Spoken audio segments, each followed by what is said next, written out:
After Ganon was destroyed, Impa told Link a sleeping spell was cast on Princess Zelda. She will wake only with the power of the third Triforce sealed in a palace in Hyrule. To break the seal, crystals must be placed in statues in a well-guarded palace. Link sets out on his most adventurous quest yet.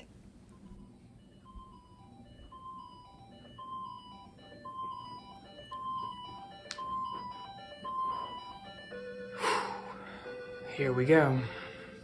Okay, let's get one thing straight. I don't hate Zelda 2, it just remains a thorn in my side to this very day because of its insane difficulty.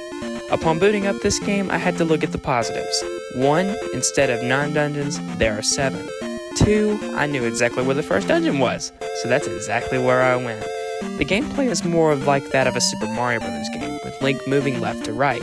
From the very start, the Iron Knights make a return and they are harder here than any other game in my opinion. But what does my opinion matter? You play it and you'll find out real quick how hard it is. After struggling a lot through this first dungeon, I finally made it to the boss, which is a horse, whatever. The point is, to put this dungeon to rest, just hit Mr. Horsehead a few times with your sword and bingo, dungeon 1 is complete. Alright, so we just beat the first dungeon of Zelda 2, and while it was difficult, my memory of where everything was really strong with this dungeon. As we keep going, my memory is going to start getting a bit blurry. I don't remember everything about this game, but anyway, let's press on, head to dungeon 2. That was a lot easier than I thought it was going to be. Let's press on. Now, in the last game, we could just start looking for Dungeon 2, but this is where the game introduces 2 things that would remain for the rest of the entire series, the villages and side quests. In every village, there is an old man who will give Link a new power-up, but to get to him, you will have to do some kind of quest. Sometimes it's fetching water, sometimes you're looking for things in the overworld, but if you accomplish these, you'll be rewarded. These power-ups you receive from the old man will allow you to get to later dungeons, and that's exactly how I got to Dungeon 2. Speaking of which, let's get into how this dungeon further destroys your sanity. This dungeon isn't very difficult until you get to the boss. If you thought the Iron Knights were hard, just wait till you fight this one. The goal is to hit him in the head just like Horseman back in the first dungeon, only he can shoot beams out of his sword, and every time you hit him in the head, his helmet comes off and will try to get in your way. This is the first boss that really started to give me trouble, and once I beat him, I knew really quick that this game was not going to be a pushover.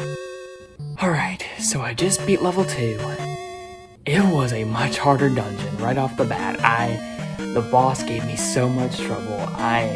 I'm beginning to realize why I quit this game. Or not quit, but I'm beginning to realize why I chose not to play this game ever again after I beat it the first time. This is really bringing back a lot of memories. So, Dungeon 2 is done. We got 4 left to go. So, anyway, let's press on. This is where my memory of the game started to get blurry, but no problem, because I had help once again from my handy-dandy notebook. At this point, the pattern starts to become apparent. Village, dungeon. Village, dungeon. Old man, dungeon. Power-up, dungeon. Wandering around for hours, dungeon. There's a reason for this, and it's one of the game's core mechanics. As you battle enemies, you will level up your health, magic meter, and sword. By the time you've finished visiting villages and going through the dungeons, you better be close to max level on everything, because when you get to the final test that this game puts you through, if you're not prepared before you know it, you will be pulling your hair out trying to complete this thing. 3 words for you: the Great Palace. After suffering through a long grind to get here, the Great Palace is the biggest dungeon ever created for the NES, at least I think so.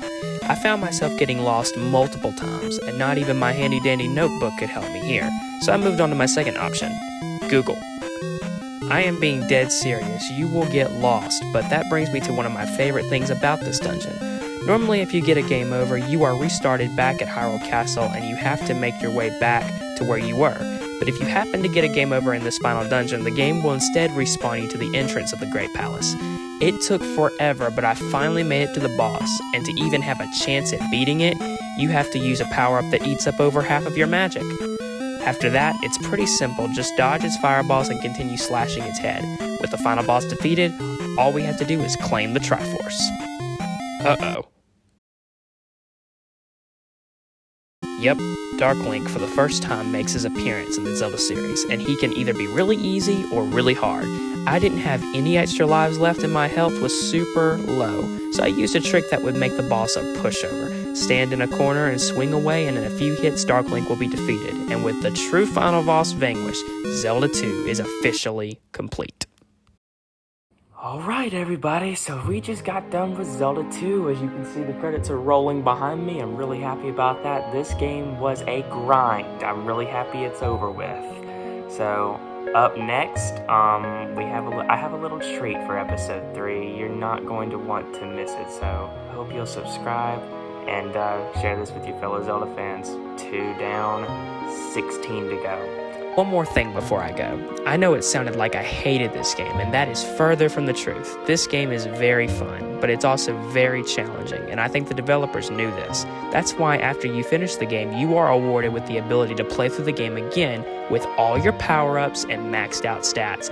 You're basically given the opportunity to go back through all of the dungeons and one-shot all of the bosses that tortured you the first time. So if you feel the need to let off some anger, return to Dungeon 1 with your maxed out sword and one-shot Horsehead. You'll feel much better. Hope you all enjoyed this episode. Until next time, bye.